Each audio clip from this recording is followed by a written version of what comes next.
Ganitong luto masarap din pala.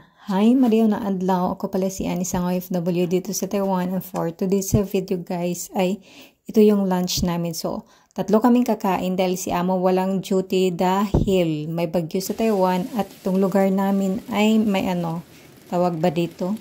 Isa sa walang trabaho, walang eskwela yung pasok, ganon. So, ito yung mga niloto ko, itong chicken breast. Basta kung paano ko siya niloto, ganito lang, kasimple. Kasi nagtry naman ako ng iba. Ibang lasa naman. At ito, super sarap din pala, guys. Promise yan. And then, itong gulay na to, di ko alam anong tawag dito, kalimutan ko Kasi itong gulay na to, guys, hindi ako kumakain kasi mabaho.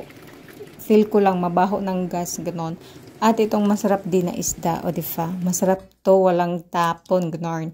Then, ito na lahat, guys, itong sabaw, hindi ko lang kanina, nakalimutan ko. And then, itong gulay na maitlog. At ano pa dito, itong manok, guys, sobrang sarap nito, promise. Din itong isda. So, ayun, kain po tayo.